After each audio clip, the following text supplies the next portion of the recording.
Okay, we're just going to get started for the morning. Good morning, everyone. Thanks for joining our panel presentation today entitled Advancing Canadian Healthcare Through Innovation, Procuring Change. My name is Shahira and I'm the VP Market Access and Government Relations for Baxter Canada, and I'm delighted to act as moderator to a distinguished group of panelists this morning, all equally passionate, I would say, about supporting the innovation ecosystem across Canada and optimizing our capacity to not only increase self-sustainability when it comes to local manufacturing, but also evolving business practices we know it in order to improve Canada's capacity and capability to buy made in Canada technology.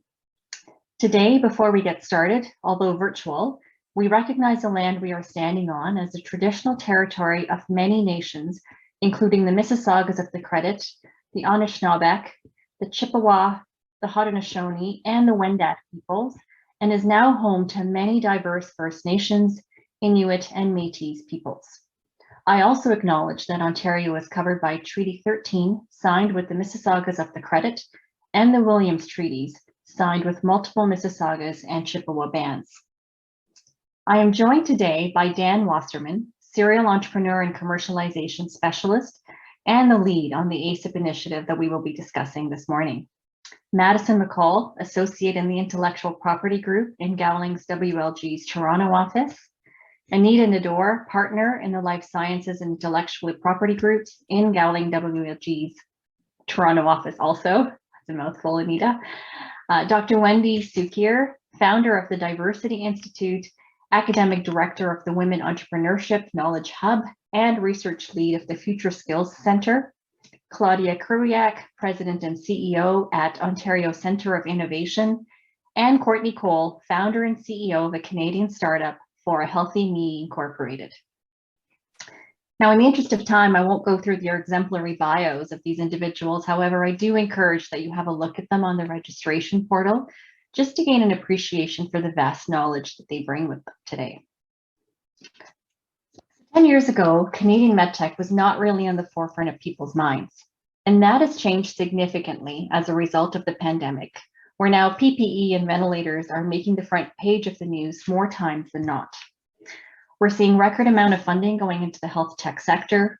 Policies and regulations are evolving to expedite the process of getting innovation into the system. These are exciting times, and yet we also know that old ways of delivering healthcare, the costs associated with it, our capacity to catch up and keep up with patient needs all need to evolve at a rapid pace as healthcare systems around the world are literally bursting at the seams. Now, I'm sure most of you, if not all of you, who joined our call this morning can concur that the adoption of innovation is seriously riddled with multiple hurdles that challenge the path for both small and large enterprises alike. Canada is known to have some of the lowest adoption rates when it comes to innovation as compared to other developed nations. Why? So here's some of the reasons that I've come up with. I know our panelists will likely touch on more. We are known in Canada for heavy regulatory burdens. There is a lack of reimbursement mechanism for innovation. Our healthcare system is complex and navigating it is a challenge. There is this interesting misalignment between the evidence that industry is generating and what actually is needed by payers and decision makers.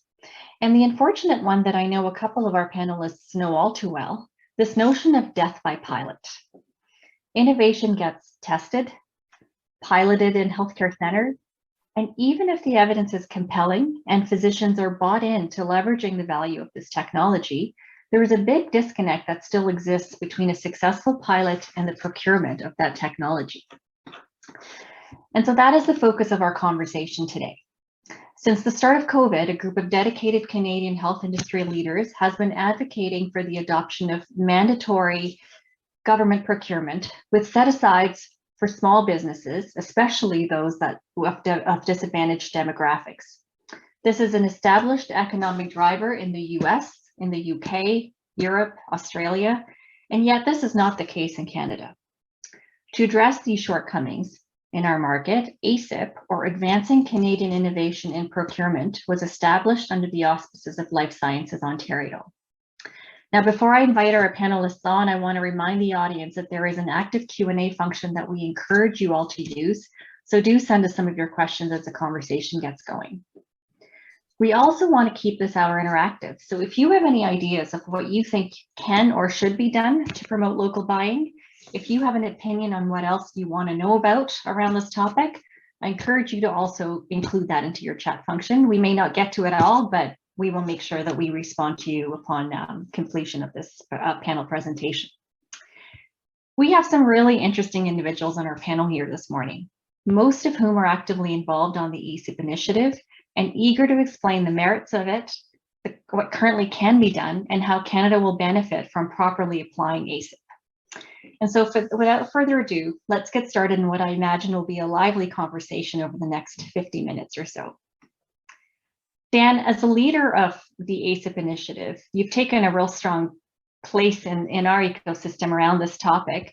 I'd love for you to kick us off this morning by sharing some opening remarks and get the panel discussion going. Dan? Thanks, Shahira. Hello, everybody. I hope you can hear me clearly. I really hadn't planned to speak on this morning's webinar, but the team felt that everybody needed to know why I am so passionate about mandatory procurement with set-asides. Simply put, I lived it. During my 11+ years in DC, I worked for a woman-owned 8A company. I helped launch another 8A that was 2/3 veteran-owned, and advised a number of businesses whose success was achieved by the US government mandating that 25% of its spending going to SMEs. In fact, I learned how many blue chip, technology, and health conglomerates were beneficiaries of this in their early years, and now readily partner with SMEs to fulfill their annual EDI set-aside obligations. Yes, annual measured reported EDI set-aside obligations. Moreover, many other countries' programs like the UK are even richer than the US's. Canada is rightly proud of our non-dilutive government-backed VC funding, but this pales in comparison to the economic, social, and sustainability that a dedicated and measurable procurement policy can deliver.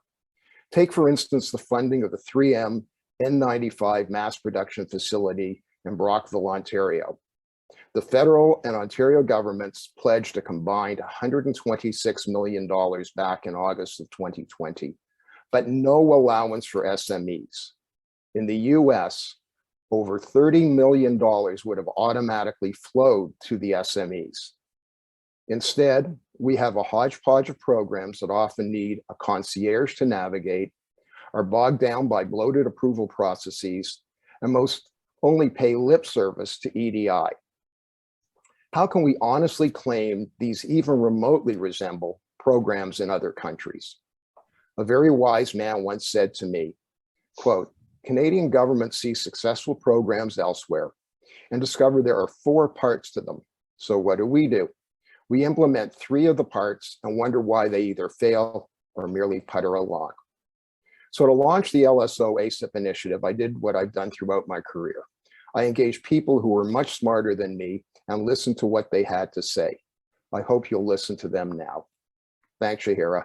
Back to you. Thanks, Dan. Thank you so much. Those are great opening remarks and a great setup for our panel discussion to get started. I can hear your passion and certainly can see why it is that you feel so strongly about the topic and how important you think that this is for Canada. So to get us started, Madison, I'm going to point over to you to get us going here. You've been actively involved on the ACIP initiative over the past few months, and I would submit actually you're probably the most versed on the nuts and bolts of trade agreements and Canada's obligation under those agreements. Talk to us a little bit today, level set us about the 101s on trade agreements and the role that they play within procurement. Yeah, okay. Thanks, Shahira. So I will try to briefly set the stage on trade agreements and why they matter to us really when we're talking about set-asides for small and medium-sized enterprises in Canada. And just to maybe reiterate what a set-aside is really quickly in case there's anyone in our audience who is unsure. When we say set-aside in this context, what we're referring to is a policy where the government says a certain amount or a certain type of government procurement contract needs to be set aside for a certain group. So for example, in Canada, we have set asides for Indigenous businesses in certain situations when a government entity is offering a contract. First, it needs to be set aside for an Indigenous business in, again, certain situations. So that's what we mean when we say set aside. Right. And I apologize if that is review for most people, but the reason that trade agreements, international trade agreements, play a role in this is because under the procurement chapters, we have created obligations to the other member countries where we have said, okay, we promise that we're not going to discriminate on your goods and services based on country of origin, which makes it kind of tricky to come up with a policy where we say, okay, federal government, 5% of all of your procurement contracts have to go to Canadian SMEs. But as I mentioned earlier, we do have set-asides for Indigenous businesses. So this is possible. Trade agreements just create a bit of a barrier. Not all procurements are going to be covered under an international trade agreement. They're going to have to be for a certain amount. So we don't say contracts as small as $5,000 need to be. There's a listed amount, a threshold in trade agreements. Additionally, most of or all of Canada's international trade agreements have a provision that excludes Indigenous businesses and communities or set-asides for Indigenous businesses from the operation of the trade agreement. And almost all of Canada's trade agreements include this for small and medium-sized enterprises. Unfortunately, that almost is kind of a hindrance because CETA, our international trade agreement with the EU, does not include this set aside. So under CETA, any government procurement that is offered that is above the threshold value has to be offered equally, and therefore creates this boundary to saying that we are going to set it aside for a Canadian business. That's very interesting. And how important is CETA to the buying and selling in Canada? Well, it is important in that we wouldn't be able to create these contracts that are specific to Canadian or we wouldn't be able to create these policies that are specific to Canadian SMEs if they're for over a certain dollar value. So for example, our obligations under CETA become real if the federal government is offering a contract for more than $377,000, roughly in that area. And then at that point, that can no longer be set aside for Canadian businesses only. So if you go past a certain threshold, we're saying that is when it matters. And that is when you start to see the challenge of having an SME being able to compete on those contracts. Correct. And then in those cases, you'd have to look to CETA to see if we could even create a requirement to have to be an SME. And we would also have to offer that contract to all SMEs in other countries if it were possible to create that requirement. Okay, great. Thank you. Thanks, Madison. And Anita, I'll pass it on to you. You come with a wealth of knowledge in terms of your background with supporting innovative companies and their commercialization strategies. We've heard from Madison, these foundational notions of law and treaty restrictions. If we can build on that a little bit, can you talk to us a little bit more about the flexibilities that do exist in trade agreements as we know them? And what can we do within those trade agreements that can actually incent our Canadian healthcare system? So what's possible, and for that matter, maybe touch on also what's not.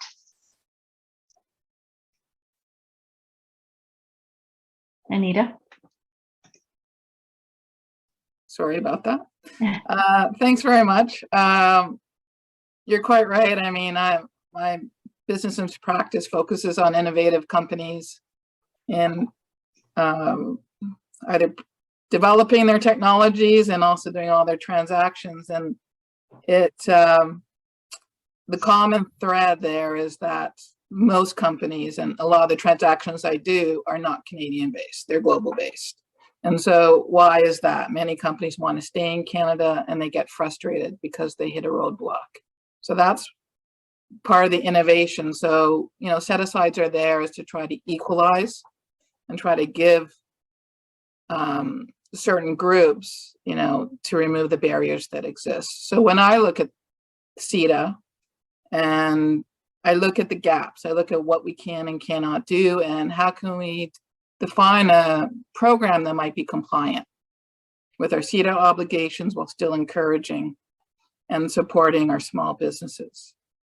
And this is important, obviously, because Canada is the largest procurer of goods and services in Canada, right? The governments. So when I look at CETA, there are a few that, you know, that are obvious standouts. One is RFPs that are below the threshold that get around the set-aside requirements. Now, those thresholds are not huge. They tend to be, well, the maximum threshold for some of the entities is like 600,000. So that's not a huge contract considering complexity of applying for the RFPs and sometimes the delay in getting paid on some of them.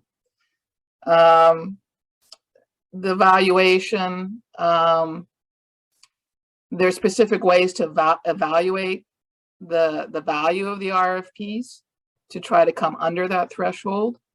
So the RFPs can be set up to try to do that. For instance, if the contract, there's not a definite term or length, CETA says, well, you go back 2 years, you know, you'll take the value of the contract for 48 months. I don't know if there's any wiggle room in that to try to create it better for us. Obviously, the exclusion for Aboriginal, Indigenous businesses, to try to support Indigenous communities, Indigenous growth and innovation, that would be key. Is there an opportunity for partnerships with innovation businesses to try to promote them and try to promote procurement for Canada? The other exclusions are obviously grants and loans, and obviously we have OCI on this call, and they'll talk about that. But the common refrain I get from many VCs and many companies is just not enough. We provide enough almost for them to fail. We provide enough to go to a certain spot, but not enough to actually establish themselves and to grow. And that's the point where we see a lot of companies leaving Canada or getting their success outside of Canada. So there's also, oh, go ahead. Yeah, please go ahead. Two other exclusions. One is, you know, sales and resale of goods and services. If there are contracts related to that, is there an opportunity there for public-private partnerships to try to fit in there? Or provide an international assistance. And that's really key right now under COVID. But even within domestic markets, we're only procuring 31% of that budget from Canadian SMEs. So, and that's excluding vaccines. Don't get me started on vaccines. Yeah. But let's talk about that. So can you say a little bit more about that 31% number? Give us a bit more context around that. The 31% number is published by the federal government. So they take all the value of all the contracts related to non-vaccine procurement related to COVID, like PPEs and things like that. That's up to about, is it 8 billion, Madison? And about 31% of the value. Then they have a list of the companies on their website and the value of Canadian manufacturers that they supported, and that's about over 2 billion. So it works out to about 31% of that budget. And again, this is all, you know, in context, we're saying that these also include those really small RFPs that folks are trying to sort of squeeze through to make sure that they kind of align to or work within the carve-outs or the confines of those limits as well. Exactly. So as Dan mentioned, the contract with 3M. 3M is a wonderful company, but it is a foreign-based company. So is there an opportunity to have done something similar for a Canadian company? Yeah, fair enough. And in your opinion, then why do you think Canada hasn't taken advantage of some of these opportunities at avail? That's a very good question. I think Dan is, and you have alluded to it before. I think partly, I mean, if you look at their website, there's lots of things, lots of sites in the Canadian and Ontario websites that talk about innovation and innovation programs. I did go on some of those sites this morning for Ontario, and I must admit that some of them were not functional. Not to do anything about the Ontario government, maybe there was something wrong, but I think it's just not enough. They have some of the stuff that it's just not enough. For instance, the set aside, they had a goal at the federal level to have 5% go to Aboriginal communities, and they fell far short of that. Why was that? Was it because there's other infrastructures within the Aboriginal businesses that we're not providing from Canada that would support those businesses in those communities or from that sector? So there may be broader implications to that. So that's very interesting, because even though there is a carve out, it isn't being optimized for other market conditions that may not be supporting that. Interesting. Yeah. Thanks, Anita. I'm going to move on to Wendy. And Wendy, I'm really keen to hear your view on this topic. You have a very unique lens on this panel. You've got this really rich background in all things EDI. So from an equity, diversity, inclusion point of view, what are some of the biases that you see baked into current practices, procurement practices, and what are the solutions that you think could improve these processes? Really good question, and thanks very much. I think, you know, I did a book called Innovation Nation about 20 years ago, I guess now, and looking at Canadian success stories. And there's no question, I think it's not all doom and gloom. We do have some really notable successes that the ecosystem has supported. The reality is our market is 10% of the US market. And that's also part of the drivers. So I think we have to always frame these things in context. And, you know, without question, there are challenges in the health tech ecosystem. At the same time, a lot of those regulations are what have kept us so much safer than our neighbors to the south. So I did want to start with that. But I think Anita pointed out to me what is a really important issue. There's a big difference between setting targets for supplier diversity and actually ensuring there's capacity to meet those targets. And so what we know from working with not just women-led businesses, but Black-led businesses, Indigenous businesses, and so on, is there are huge issues in terms of capacity, and there are huge issues in terms of implementation. So one strategy, put pressure on the tier one suppliers, because the reality is a lot of SMEs do not have the capacity to take on some of those big contracts from government. So we have lots of companies across Canada talking about their commitments to diversity and inclusion, signing the Black North Pledge, the 50-30 Challenge, etc. From my point of view, large corporations are a big part of the solution. They've got to bake this in to their supply chains, and they've got to focus on building capacity. So that's one thing. Second thing is we have to look at procurement processes. And I say this as somebody who just spent, I would say 8 weeks on a federal RFP, and we were disqualified because someone on the team forgot to upload a document that was worth 6 points. I have 3 PhDs, two are honorary, but the fact that my team, which all have PhDs and full-time jobs that are focused on chasing money, filling out our RFPs, responding to calls for proposals, as well as you know, grant applications. The fact that we screwed it up so badly, I think, is an indication of how complex these processes can be. And we know there's a balance. Like, we know that procurement processes are, on the one hand, aimed to reduce risk, and especially when we get into technology areas, there are perceptions about risk. Everybody's heard the, you know, no one got fired no one ever got fired for buying IBM, and that's sort of in the ICT sector. There's often this notion that if you go with big companies rather than small companies, you have a measure of security. I'm not sure it's always true.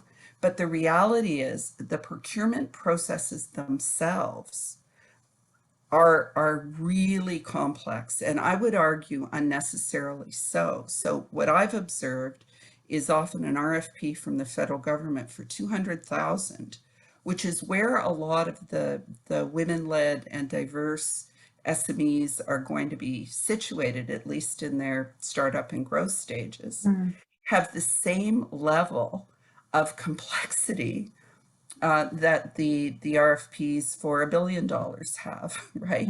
And so there's a huge opportunity to clean up those processes. There's a huge opportunity to put pressure on tier 1 suppliers to put their money where their mouth is.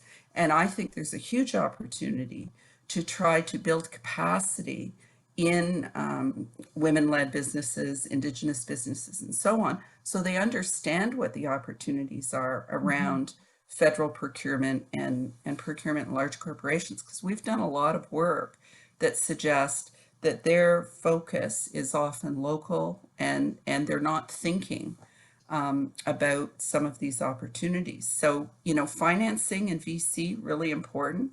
Customers, though, are really what drive business growth, and anything we can do to get those supports in place, I think will make a big difference. That's very, very interesting. And you know what caught me as you were speaking is the level of complexity for a $200,000 contract versus $1 billion contract is the same. So really, I mean, I'm hearing a lot of really good, valuable feedback in terms of system change and you know what we could do to help sort of shift the conversation and move the needle a little bit in the direction of a little bit more of an improvement for ourselves locally and giving ourselves a bit of an edge. So, I mean, it seems like you are so involved and engrossed in, you know, all things RFPs. I'm really interested to understand from you. We've heard from a couple of our panelists this morning, this carve out for the Indigenous population. In your opinion, if we were to sort of recreate what these carve outs look like within trade agreements, what other groups should we really be specifically calling out for carve outs? And yeah, go ahead.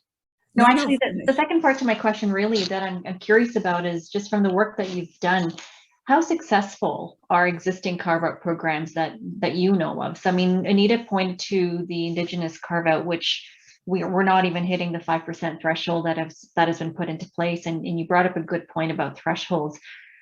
Do we know if there are other successful carve-out programs and how are they doing this right? It's a really good point. And I mean, the key thing is the policies are words on paper. So what makes the difference between what is successful and what is not is implementation. So that's, you know, for me, that's the first principle. The research on social procurement in the States, frankly, is quite uneven. And I think that that's because some programs are incredibly successful and some are failures because they don't get beyond the words. So it really is context specific. When we look at which groups, you know, to me, it's fairly obvious. It's Indigenous peoples, it's racialized peoples, but with a particular focus on the Black community, because we know that they are among the most disadvantaged. I mean, the Black Business Professional Association did a study that compared Black-owned businesses to members of the Canadian Federation of Independent Business and showed clearly twice as hard hit by COVID, half as likely to get supports. Women-led businesses, and by women-led, I mean majority-owned, 51%, not you put a girl in as the VP finance and then say it's a women's business. Persons with disabilities, there's some focus now on thinking about how important entrepreneurship is in that community. And I think Canada is also leading the way with a focus on members of the LGBTQ2S plus community. And again, all of those dimensions of identity, in my view, are really important because we know all of those groups have faced additional barriers. So in addition to the idea of set-asides for SMEs generally and commitments to developing opportunities for SMEs, which are fundamental given the structure of our economy, I do think there are good reasons for specific programs targeting those communities. So that's one thing. And then the second thing is, as you said very clearly, the targets are one thing. Making sure that your processes actually enable people to hit those targets and that they have the capacity to do it is also fundamental. We're seeing exactly the same issue, I would argue, with some of the big loan and investment programs where, big financial institutions say, oh, we're set, we're going to invest $200 million in the Black community. And when you dig in fact, nobody qualifies for the loans that they say they're making available. So you have to make sure there's actually alignment between what you say you're trying to do and the criteria and standards, processes, and so on that you set in place. I see some really good advice that we can share with folks that are, looking to shift policy and create change in the healthcare system. So thank you, Wendy, for your perspective on that. And I will come back to pick on your brain a little bit as we get into the discussion part of this panel. But for now, I'd like to move on to Claudia and Wendy. You sort of set the stage a little bit in terms of bringing up the SME community. Claudia, you spent a significant amount of time in your career working closely with SMEs. I know that through OCI and your leadership there, you have some key funding programs and initiatives that you drive through the organization. I also know that you're closely working with government, and we've talked about this idea as we were setting up the panel around this, and I think, Dan, you brought it up this morning as well, this idea of the initiatives that are currently underway are mostly around creating a concierge function for SMEs. These initiatives are looking to sort of help SMEs navigate existing landscape versus incentivizing a change in the system that is designing the system to actually make it easier for SMEs and other marginalized groups to work with the system and thrive in the system. So I'd love your opinion and your thoughts really on how can we in Canada build capacity in healthcare institutions and public sectors so we become better and early adopters of innovation that are developed by Canadian SMEs. Thank you, Shahira. That's a great question. You're right. The programs across the country that have focused on helping SMEs bridge some of the barriers or gaps when it comes to procurement of their innovations have either been focused on a concierge-like service function, or if they've been focused on reducing the administrative burden when it comes to the procurement process. Someone mentioned earlier on that whether you're procuring for something that's a very small dollar value or something that's a very large dollar value, that process tends to be exactly the same process and very onerous. There are a few programs that actually focus on building capacity in the healthcare system to adopt innovation. And that's really, really important, because without building that capacity within the system, you can address all of those other things, but at the end of the day, you're not getting at what the real issue is. I think that there are three things that can be done to build capacity in our healthcare system to adopt innovations that are developed in Canada by Canadian SMEs, and to adopt innovations that are developed by SMEs that are led by either visible minorities or other underrepresented groups. One of those areas is what we call bridging the Great Divide. And what the Great Divide is typically clinicians are involved at the forefront of innovation. Clinicians engage with SMEs. They engage in many of the pilots that were referred to earlier on. But unfortunately, those pilots rarely lead to procurements. And the reason they rarely lead to procurements is clinicians are rarely involved in the procurement process and in the actual purchasing decision. You have two separate departments within a hospital. So if we're able to kind of bridge the divide, that great divide, and bring clinicians together with the people that are making the purchasing decisions. And one great way to do that, or a very effective model, is innovation procurement or challenge-based procurements, where rather than having an RFP that lists a whole bunch of specs, and that is part of a very administratively onerous process, you work with the healthcare organization, you work with the clinicians and with the patients to identify what the challenge is and what outcome you're looking for. And then you issue that challenge to the innovation ecosystem. You can even target groups that are typically not represented in a usual RFP process. And so that's one way to build capacity and bridge that divide. The second area around building capacity is protecting budgets to procure innovation, because at the end of the day, if healthcare organizations, if hospitals do not have budgets for innovation, do not have procurement budgets that protect innovation, there is simply no money to purchase those innovations. So a really important part of building capacity in the healthcare system around innovation procurement is actually protecting budgets to procure innovation. And then finally, a third area around building capacity is just coordination. So even though we have one system in Canada, the reality is individual healthcare institutions, even within a province, individual hospitals, all function fairly independently when it comes to their various procurement processes. And SMEs simply do not have the capacity to undergo multiple processes for the same thing with multiple organizations. So if there's an opportunity, and there are some very interesting models out there right now, like CanHealth is a very interesting model at the national level, where you can actually build capacity by enabling coordination around procurement across multiple hospitals, multiple even health systems across Canada. So I would say those three things are really, really important, because they will start getting at the issue of getting some of the capacity built within our healthcare system to start engaging with SMEs and start procuring those innovations that are developed here.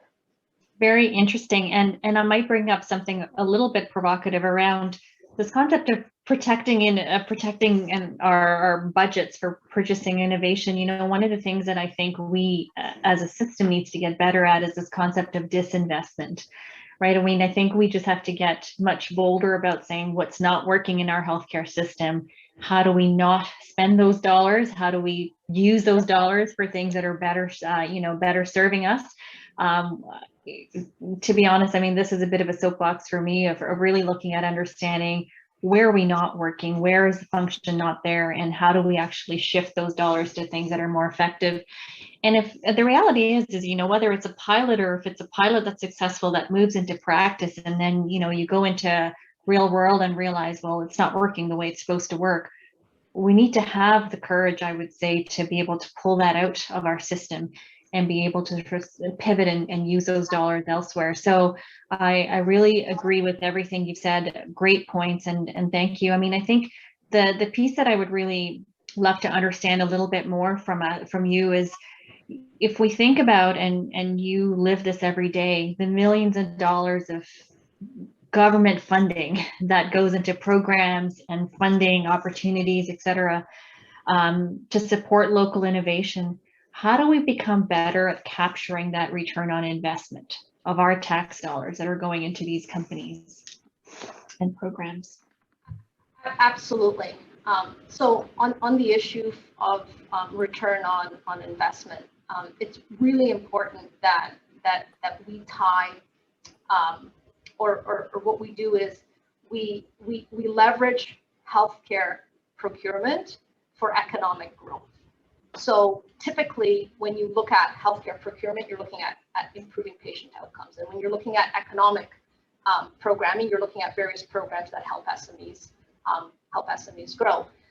There's a great opportunity to actually link the two together. I'll use an example of a great company. So Deloitte does a Fast 50 every year. In 2019, they did a Fast 50, and the company that came out on top as Canada's fastest growing tech company that had realized over a 4-year period 19,000% in growth in revenue was IntelliJoint.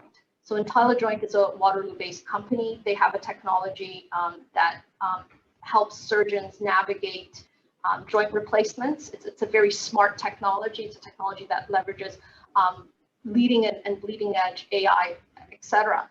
And you would think, oh, wow, Canada's fastest growing tech company and OCI has worked with intelligent at an early stage. Surely they've been actually successful, and they have gotten their technology into our healthcare system. If you speak to Armin, their CEO, the reality is the vast majority of their customers are in the US. Part of that is attributed to the fact that the US is a much larger market. But the fact that they have very little adoption by our healthcare system really shows a missed opportunity, because on the one hand, as that company continues to grow, it will become less and less logical for them to maintain their operations in Canada. So it is because none of their customers are here, none of their investors are here. So it becomes imperative to link the two. And then the second point that I will say, it's not only a return. The return on innovation is not only an economic return on innovation that we need to realize. It's also the improvements to our healthcare system. It's also improved patient outcomes. We need those technologies adopted here because we want those technologies to make a difference for our patients, for ourselves. And I'll end with the example of Hy-Vee. So Rachel Bartholomew has a great technology. She developed the technology and started her company because she was a patient in the system. She was a patient in our system, and she realized that at the time she was dealing with some very serious effects related to her pelvic floor. And she realized that the solutions and treatments for women that had pelvic floor issues had not changed in over 60 years. Look at any other condition, and the treatment will have changed over the course of 60 years because technology has changed. So that's why a diverse perspective is also really important, especially when it comes to patients. And I sure hope that her technology gets adopted by our system. As a woman who is a patient in the system, myself, we want that return on innovation to actually benefit the patients in Canada and Ontario. So it's not only an economic return on innovation, it's also a return in terms of improved patient outcomes. That is such a great point, and so very, very important. I mean, the one thing that we continue to not put at the forefront, I think, when we're thinking about, shifting policies, thinking about how things are either commercialized, innovated across, built as in terms of technology, is where's the patient voice, and what a critical point of view that we need to continue to keep at the forefront of everything we do.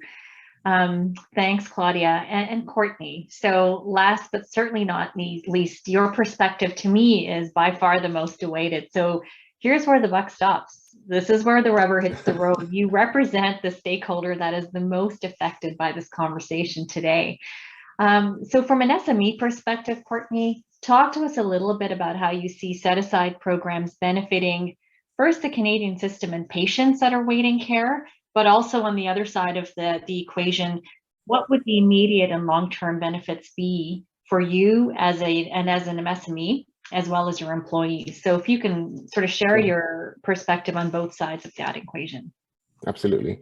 Thank you, Shahira. And good morning, everyone, and thanks for having me. So it was Wendy and Claudia, it was a real treat listening to you both, because it's really great to hear your perspectives and your thoughts around some of the very, very things that we wrestle with on an ongoing basis.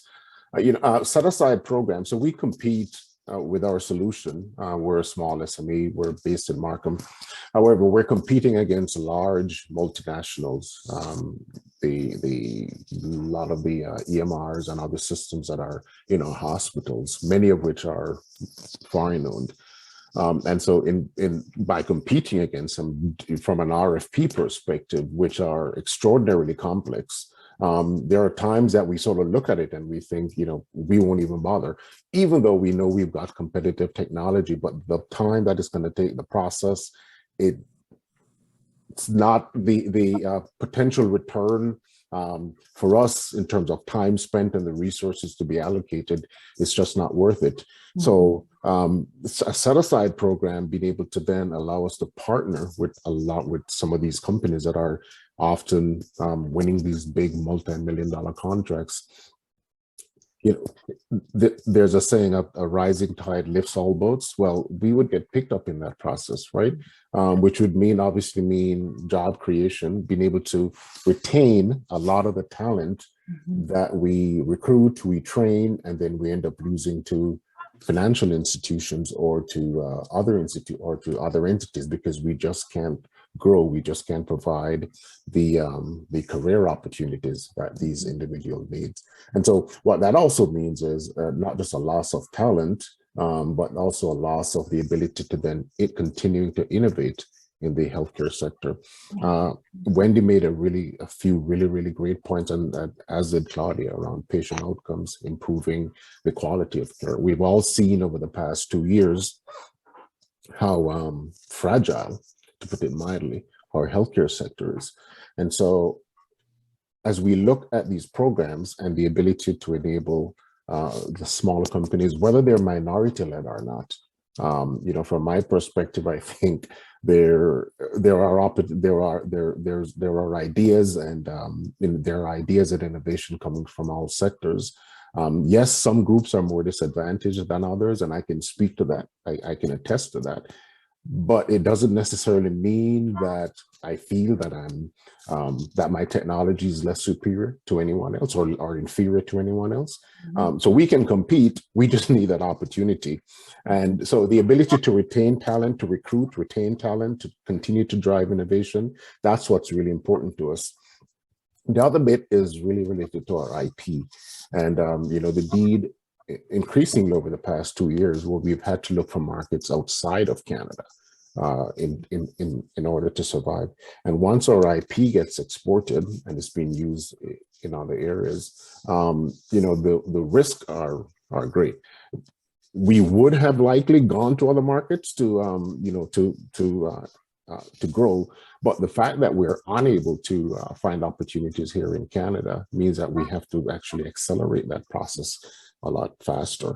And so from our perspective, a set-aside program would certainly be of significant value, not just to us as SMEs, but to the talent that's coming out of the universities that are looking for opportunities, that actually want to make a difference in the healthcare sector and are unable to find those jobs. I mean, you brought up 2 really great points around talent and IP that we haven't touched on, and those are really interesting perspectives. Now, from our earlier conversation, I know that you said you have pursued other markets outside of Canada. Share a little bit more about your journey of the Canadian story versus sort of where you found your success, and what would it look like if set-asides were available to you in Canada? If set-asides were available to us in Canada, we'd be, I've had hospital CEOs say to me that we don't work with startups. It's been that, yeah. We don't work with startups because they are, as Claudia said earlier, they're risk averse. They think that if they go with the IBMs of this world, then, but IBM can't necessarily, or the IBMs of this world can't necessarily deliver that innovation. So a growth, right? We would be able to grow. But what we've had to do is pivot to other markets. So we worked with partners in Asia, Vietnam, some in the US, and also in the Netherlands, where we've actually gotten really big, interesting projects that include integrating additional capabilities around comprehensive care, from diagnosis all the way through to discharge and rehab. One of the big projects that we've engaged with is a group in Europe working on long COVID. In other words, a lot of the patients who've been diagnosed with COVID are having ongoing respiratory, neurological, psychological, but also mobility issues. So we started to look at what are some of the tools, given that there were over 100 million people across the world who were diagnosed with COVID, and many of whom have recovered. What are some of the resources that these patients, that these individuals are going to have to support their needs going forward? And so that's a big part of the innovation that we've been able to to engage with. And that means we're working with partners around the world, across Europe, using different types of technologies to solve using today's technology in a sense to solve the problems of tomorrow. So, had we, and if we're able to sort of, survive here in Canada, it means that we wouldn't, some of those ideas we'd be able to bring back into this market because like everyone else, our patient population was affected by COVID. And so these are things that we can do. Absolutely. And Courtney and Claudia, you pointed the same things in that we've got these missed opportunities for patients because we don't have the capability and the capacity within our system to leverage some of the great technology that's been built in Canada. So thanks, Courtney, for your great perspective there. Dan, I'm going to pull you into this conversation. And you've spent a fair bit of time in the US. You've actually seen some of these programs work, and you touched on that a little bit in your opening remarks. What have you seen specifically that has worked in the US that we can learn from and possibly consider adopting? So if you were to sort of think about, the quickest thing that we could pick up that you think would be the right approach to get this going and get this off the ground, where would we start? Okay. In some ways, that's a how high is up question, but I'll try and answer it. I think some of it's actually been addressed by various speakers on the panel. If we had streamlined mechanisms, number one. Number two, those mechanisms specifically identified who the set-asides were for and what the dollar volumes were, and if there were limitations with regards to the respect, well, CETA in particular. In the United States, first of all, they do not, they're not signatories to, I don't believe they're signatories to CETA, but if they are, everything's grandfathered. And the main thing is that what EDI categories and SME categories exist are reported on an annual basis. Every May, a report comes out by each government entity with what the target was and how high the achievement was. But they've got the mechanisms in place to be able to do that. Coming back to the comments on capacity, coming back to the comments on streamlining, coming back to Courtney's comments with having to go elsewhere. And then the fact that if you can bring those things back into Canada, it winds up being a win for everybody. So those are the kinds of things that I've seen specifically in the United States that have existed since the 50s. Yes, they've got the money. Yes, they're 10 times larger. Yes, they've got the experience. But go back to what I said. Let's put all four pieces into the solution and win, as opposed to doing three and wondering why we fail. Great point. I've got one question that I'd like to pick up from our Q&A. Thanks, Mickey Milner, for a great question. And to the panel, could you comment on the influence of set-asides for SMEs on large and multinational enterprises? So that's an interesting flip to this, is what could a set-aside do for SMEs in terms of influencing their connection into large and multinational enterprises? Any thoughts? I think Courtney sort of touched on that. Courtney, what do you think? Bring us to the table, when Wendy made a few really great points around the level of complexity for $1 billion contract versus a $200,000 RFP. Get our perspective on these things. I don't think the folks who are designing these, who are writing these programs or designing these, have an understanding of the impact of their programs on the SMEs. I mean, I think they think that all tech companies are equal, and clearly we're not. So bring us into the discussion, have us help shape policy. I've talked with folks in the Ministry of Economic Development and around, low cost versus value-based technology. And the point they made was the system just isn't designed to support companies like yours. Yeah. Interesting. Wendy, go ahead. Yeah, I was going to just add one thing, and Claudia's heard me talk about this on an ongoing basis, but I do think it's part of what we have to really grapple with. Innovation isn't about making new technology. Innovation is about doing things differently. So if you're trying to understand where the barriers are to the adoption of new technology in Canada, we've skirted over a lot of the real fundamental things which have to do with organizational practices, with the fact that 70% of physicians in Canada don't think that patients should have access to their health records, with the basic resistance to change and the processes that we have to really think about in order to drive adoption. So the example that I always give is a vaccine is not an innovation. A vaccine is an invention. The innovation occurs when you have the vaccines in people's arms. And think about all of the things that we have found that were impediments between the invention of the vaccines and ensuring the population was vaccinated. And we have to apply that same thinking to all of our innovation efforts. And my argument is the missing piece is that we do think about and invest in technology as if that's the solution, when in fact we need that systems orientation and to look at how the pieces fit together, to look at where the levers are and to look at where the barriers are. And procurement is without question one of the levers, but there are a lot of other things that need to be addressed in order to get healthcare institutions and those involved in healthcare service delivery to really innovate in the way we would like to see to create those markets. Really good point. And it really is all about adoption. You're entirely right. It is an invention until it actually gets adopted. And then that becomes, to me, you're right, that's the innovation piece of it.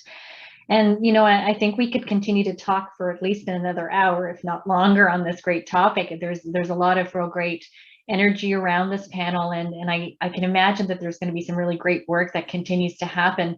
The one thing, and this is sort of going to be a lightning round, one last question that I want sort of a 10-second response on. In Canada, what we've seen through our pandemic, loud and clear really, is that when change needs to happen, it will. We've seen Health Canada becoming a lot more agile when it comes to what they are willing to accept in terms of new technologies, how they're collaborating with other markets.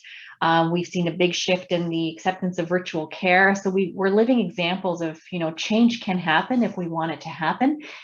One last question to all of you, 10 seconds or less. What is the first thing that comes to your mind as an immediate next step that government can take to action this idea of carve-outs? We need change. What does it need to look like? Let's start with Dan. Learn from what we've learned from COVID and apply it on a broad basis. We have effected change. Let's make those changes permanent, but put them in the sectors, subsections, EDI, etc., and SMEs, and make it happen and keep it going. Excellent. Thank you, Courtney. Look at what's been done in other markets. Look at the US, look at Australia, look at the UK. Take the best of what's been done and follow through all the way. Excellent. Thanks so much, Claudia. I would say start doing it. Just picking up what Dan said, we have great momentum from the pandemic. The pandemic has shown us that it is possible to affect change and to get everyone moving in the same direction. Seize that momentum and just start implementing these changes. Wonderful. Wendy? Yeah, I think incentives, transparency, and accountability. We say we want to do things. We need to hold people accountable. Thank you very much. Anita? The main thing is to get over the psychological infrastructure barriers. So promoting innovation, even if they're not geographical based, will benefit us. Just to get over that mindset, and also to provide funding for implementation. Perfect. Whether it's through transfer payments through Canada Health Act, that people will get more for innovation and uptake, and to have funds to actually implement it. Excellent. Thank you very much. Madison, bring it home. Oh, wow, that's a lot of pressure. But I would say doing what is currently available. So we have identified that there's barriers and restrictions, but at least not using those as an excuse to doing what we can do right now. Thank you very much. And again, appreciate all of your time. Really has been a pleasure to spend the last hour with all of you on the panel and those that have joined virtually. I know we're a little over time here. I'm going to pass it over to Jason Field to close off our session today with some final remarks from LSO. Thanks everyone on the panel. Thank you, Shahira, and thank you to all of our panelists. What an amazing panel. I really enjoyed this session. And, you know, just as I'm thinking about the set-aside program and the activities and mandate of LSO, I once said to Dan, this really checks all the boxes. We're promoting inclusion, diversity, equity, and accessibility within life sciences. We're promoting innovation and commercialization and better health outcomes for patients. These types of programs are really important and could have incredible impact. So we're going to continue to advocate for their implementation.